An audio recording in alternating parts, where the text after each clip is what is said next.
What is going on, guys? Welcome back to the channel. Today we're going to be looking at how to approach your innings better and how to go into a game with a better mindset and a better approach. So let's start right at the beginning with our warm-up.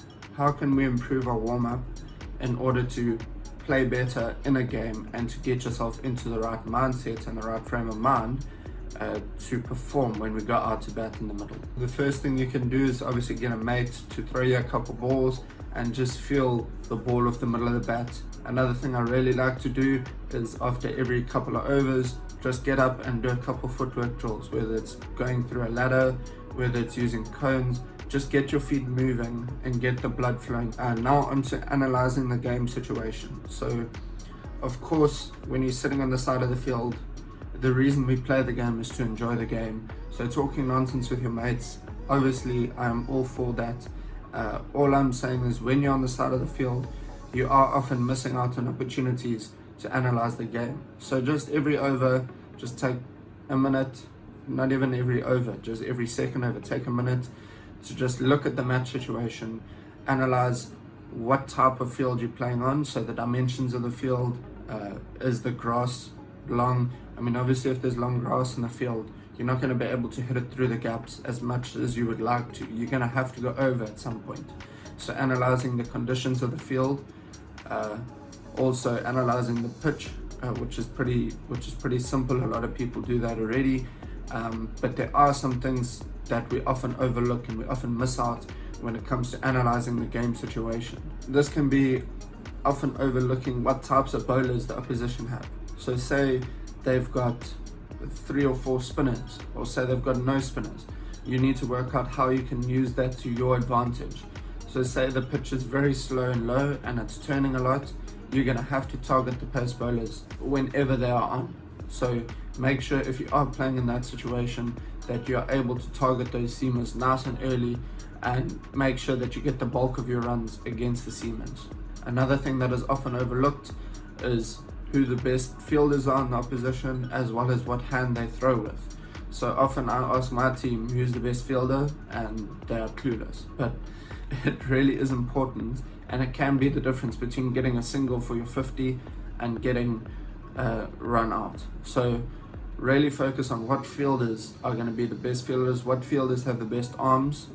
If you're on the boundary and there's a guy with a weak arm, you can take him on almost every time. There's no ways he's going to run you out if you've already started your second run by the time he's picked up the ball. Then we get on to walking out to bat, and this thing is very, very important. Make sure that you have a presence when you walk out to bat.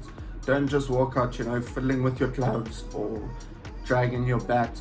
Really walk out there with your chest out, showing that you mean business, because then the opposition, what are they going to do when they see you walking in like this? Oftentimes, if you are fielding, think about when the best batter from the opposition walks in. How do you react to it? Do you know he's a good player? Because often we play against the same teams over and over. But if you know someone's a good player, you often take a couple steps back. Guys are sitting on their heels, especially the younger guys. But that's the time to get them out when you're in the field. So you should be in and really focused on getting that opportunity to get them out.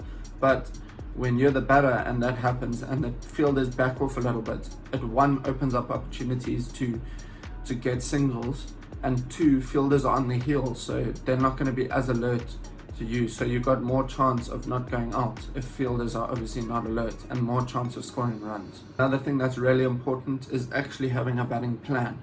So you ask players what their plan is when they walk into bat, and oftentimes they're just saying, I'm just going to take it slow in the beginning, look to play nice and straight, and then look to go from there. That's not a batting plan. Having a batting plan, for example, let's say someone's very strong at hitting over the top, straight to spinners, then you can say, my batting plan is if I come in and the spinners are on, I'm going to wait until he floats one up, I'm going to get down the track, I'm going to hit him straight over his head.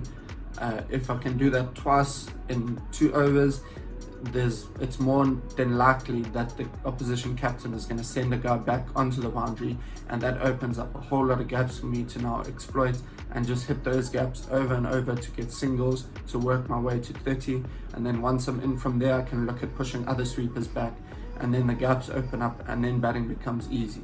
So really focus on having an actual plan, whether that be sweeping, whether that be coming down the track, whether that be against the seamers, looking to advance down the track, or sitting deep in your crease waiting for a guy to bowl it short. All of those things can really make a difference when it comes to your batting innings. Now we're going to talk about during your innings, while you're actually batting. So starting out your innings, the most important thing, guys, honestly, if you can do this, I will guarantee you that you will make a huge difference to your team. Just get off strike. Every single ball, every time you get on strike, look to get to the other end. Make your partner face the bulk of the deliveries, especially when you're coming into bat. No one can complain at 100 strike rates. How many times in ODI cricket or in test matches are teams actually scoring at a run a ball? Not very often. So if you can score at a run a ball, just get to the other end every time. That's going to make a massive difference to your team and also your confidence, because you're able to gauge how the pitch is playing and how you can approach the situation. So really focus on just getting to the other end. That is the most important thing. Just get to the other end. During your innings, if you are feeling restricted or you're not able to get off to the quickest start, it's very important that you pick a high percentage boundary option. So pick a shot that you can play almost all the time, based on the situation. What is the lowest risk of shot that you can play that's going to give you a boundary? So then once we do that, you're able to push sweepers back. If you can play that shot twice, it's low risk and it can give you a high reward, and then you're able to push fielders back, and then it becomes easier to bat because the gaps are now open. You can drop the ball into the offside and there'll most probably be a sweeper back and you can run that single. Another thing that's often overlooked is communication with your partner. So when you bat, it's always in a partnership. So you've got to make sure that you are able to communicate with your partner and formulate a plan and a strategy together in order to combat what is coming at you. So at the end of each over, go to your partner, chat with them about your single options. If you're struggling to get off strike, let them know. Just say, hey bud, I'm getting stuck down on this end.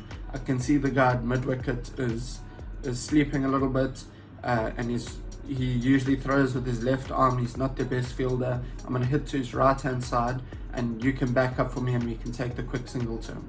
That can make a huge difference when it comes to your score at the end of the game. You can add almost 5 to 10 runs onto your score every single game if you're able to pick out an area and say, okay, I'm going to hit there, and your partner already knows what you're thinking. It's better than being stuck on this end, you thinking that, and then you hit the ball there and your partner's sitting on his heels at the non-striker's end. So really work on that communication with your partner, because it can make a huge difference when it comes to batting in a game. And not only that, it now frustrates the opposition and they're more prone to mistakes, as well as rotation of strike, which is very important. It doesn't let the bowlers settle on one line and length. There you have it, guys. That's how to approach your innings and how to approach batting out in the middle. I hope these tips really help you, and I hope that when we get back to playing games, you're able to apply this into your game and see the improvements and the results. Please don't forget to like, comment and subscribe, and see you guys soon.